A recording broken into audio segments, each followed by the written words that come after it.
So here we are. Now we have the blue ring, our armor changes color.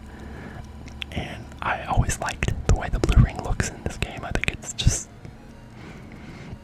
kind of hard to describe. It just looks like a very stable color. Like you just feel stronger as a result of having it. Anytime you pick up that stopwatch, it freezes all the enemies on the screen so that you can just lay waste to them at your leisure. But there are times when it's not good to pick it up, like for example when there's wall masters you have to kill to advance. There's a 100 rupee pickup pretty close to here, but I'm just gonna save that for later. There are only certain enemies in the game that will drop bombs, but bombs are one of the most important items in the game, so it's good to know which enemies will drop them. Usually blue enemies drop them. Any enemy that's blue, with the exception of blue levers, will usually drop bombs, but they only drop them every just so often. There's actually a chart that you can see that shows which enemy drops what depending on how many of them you kill without taking damage. And they will always drop the same things in the same order in this chart. It's like 10 items long, but I never really memorized that chart, but I think it would be pretty cool to learn that stuff. Because if you could know when the bombs were going to drop, you could definitely drastically increase your, or should I say decrease your playtime. These are the dark nuts. You can only hit them from the side or from behind. I almost never try to hit them from behind because, well, they're moving, so how would you ever get up to them? And chances are, when you try to hit them, they're going to turn towards you, which is very annoying. As much as I say dark nuts are not as bad as whiz robes, this is not to say that the dark nuts are not an annoying enemy, because they are. I like killing the Zals, which are the giant Hershey-Kiss looking things, because they usually drop pretty good stuff, mostly rupees.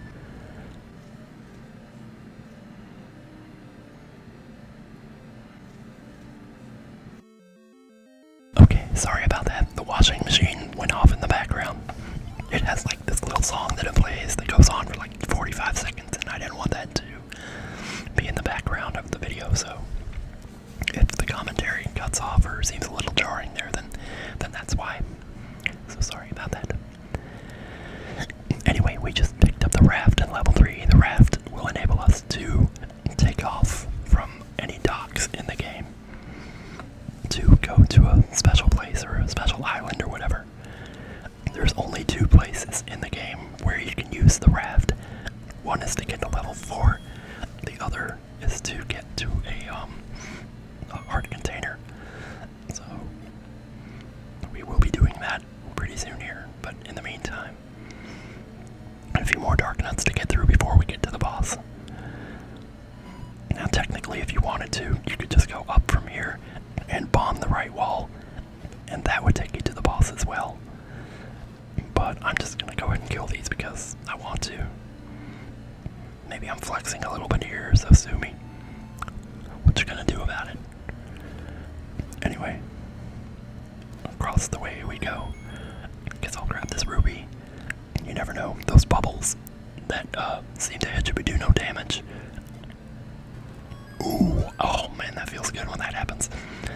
The bubbles will take away your sword for a couple of seconds, and you won't be able to attack, and that's very annoying. Any game that has something like that, that basically takes the controller out of your hands, is pretty annoying, but then again, sometimes there's no better way to challenge a player, you know? Sometimes you just gotta take them out for a second. You really test a person's patience when you put stuff like that in a game.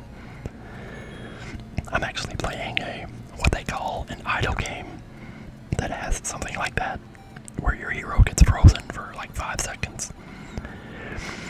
And it's even worse if the enemy using it also has the power that increases debuffs by like 500% the time that they last. So you'd be sitting there for 30 seconds doing nothing, and it's just like, God, what am I doing? Like, why am I doing this? Why am I sitting here? It does make you wonder. I did get a new game pretty recently called Harvestella. It's like a farming simulator sort of game. I mean, that's what people call it, but honestly, I've played it for about 40 hours so far, and I would say only 10% of it is farming, if that. Might be even less, might be more like 5%. Basically, it's the first thing you do when you wake up is go outside and water your stuff, plant stuff or whatever, and then pick up whatever you got. And then you go out and you do like side quests and battles and stuff like that, so it's actually a lot of fun. My favorite game of all time is called Dragon Quest Builders. I'm a huge fan of that game. There's just something about it that's so cozy. Like, I'd be hard pressed to come up with any ideas like of how I could possibly do better than that if I ever made a game. But it's funny because Harvestella is reminding me of Dragon Quest Builders a little bit. So that's pretty cool. Anyway, I'm not doing a lot of the spit sounds like I kind of wish I was, because that's the kind of stuff I like to listen to. It's like, the wetter, the better. That's my philosophy.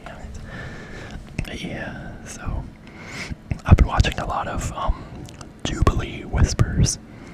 Just kind of, it seems like every time I turn around, I'm discovering another ASMR channel. And Jubilee is like the latest one. She is so beautiful. And she has a wonderful voice. I listen to it for like hours at a time, and I pretty much listen to it every night when I go to sleep. I don't know how much I've talked about the other ASMR artists that I've discovered. Okay, so that was a like. He grabbed a hold of me for a second there. Now, if you have a magic shield, the like will actually eat your shield.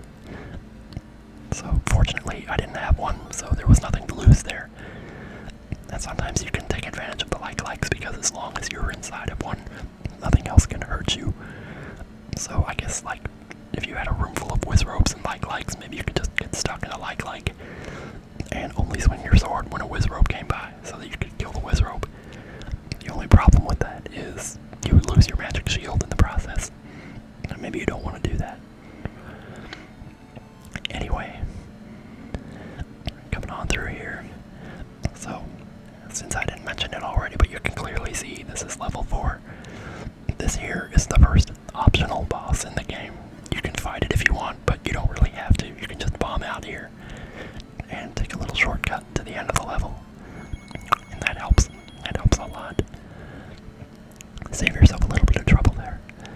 You can actually plant bombs fairly far away from the walls and still destroy them. Like, the hit detection is absurdly good with them.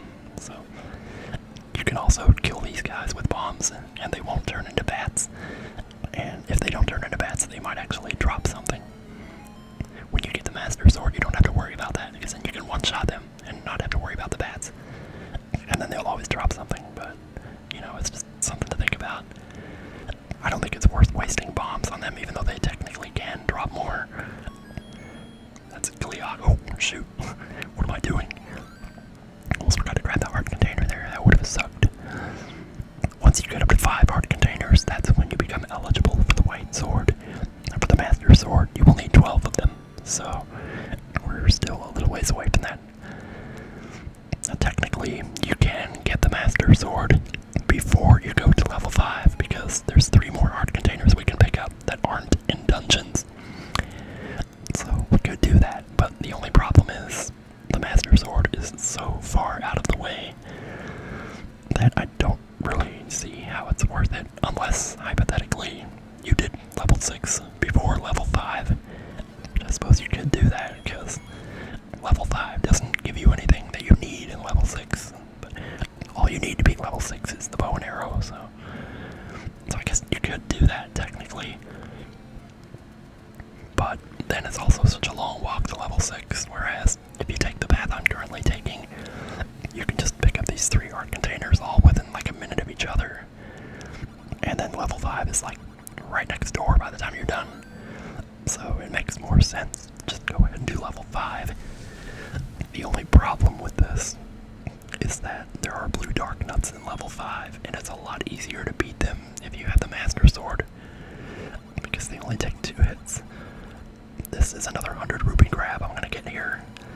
I'm not going to be able to hold them all. I'm going to be like too short, but it's okay because we'll be making some more purchases very soon here. So no sense in fighting these because we'd have no room for any more rupees. I might get some bombs here, we could use them. Nothing really. In that case, just keep going. Sometimes that's just the best thing to do, is just keep going. Nope, no bombs there. Anyway, we're gonna pick up our arrows here. We picked up the bow in level 1, but we weren't able to do anything with it. But now that we have arrows, we will be able to shoot arrows from it. I'm also gonna go ahead and get the magic shield here. Even though technically there's a shop, or shops in the game that you can get it for 90. But at this point, that's just too far out of the way, so I'm not gonna worry about it. There's those bombs I wanted, thank goodness. And then just up ahead, we're gonna have another wrapped launch spot, and we'll be able to get our next start container there. And that'll give us enough hearts to get the Master Sword.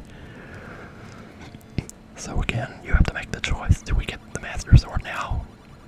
Or do we just go ahead and do level 5? I'm probably just gonna go ahead and do level 5. It's a pain in the ass fighting blue dark nuts with a white sword, but it's also a pain in the ass to go out of your way for the Master Sword and then have to come all the way back here later.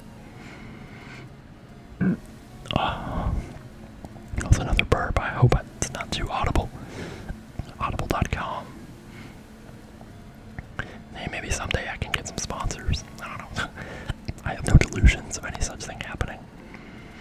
That's kind of silly.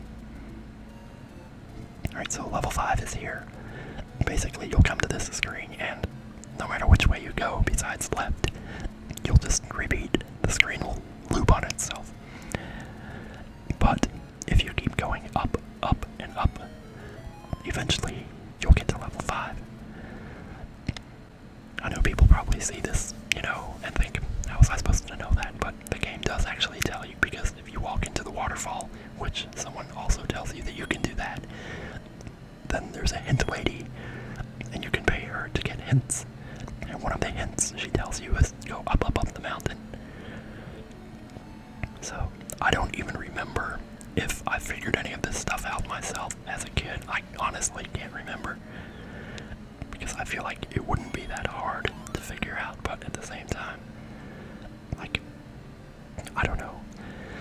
I don't usually have the best of luck with puzzles in video games. They kind of drive me crazy. I recently played Tunic, which is a beautiful, beautiful game. But some of the stuff that they expected you to figure out in that game is stuff that I couldn't even begin to imagine how someone would do. And what's weird about it is that I used to do cryptograms. When I was younger, I used to love doing them. And I know how to, and I still can do them. I actually deciphered the Junimo language on Stardew Valley once on a stream. And it was interesting. But the Tunic language is a little bit different because it separates the vowels and the consonants. And each symbol is basically like a vowel and a consonant put together. And you have to,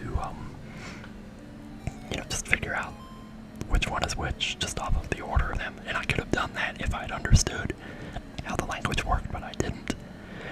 The thing is, the game does tell you eventually how it works. If you look through the manual enough, you can make sense of it, but I never did that. And eventually I just looked up a key and wrote down the language, so I've been memorizing it. So I think now if I wanted to, I could probably read it. It would be one sound at a time, but I would be reading it. So I pretty much have the whole thing memorized now. I basically took the cheat sheet to bed with me, and just because I thought maybe this would help me fall asleep at night. Because I would spend so much time looking at it, I would just get so bored. You always fall asleep while studying because studying is boring. So I thought, well, if I study this, maybe it'll put me to sleep. So far, these dark nuts haven't been too bad, but again, you just have to learn how to maneuver around them. Usually, if you use the block for cover, you can kind of wait until they get next to it and then just hit them as they come around the corner.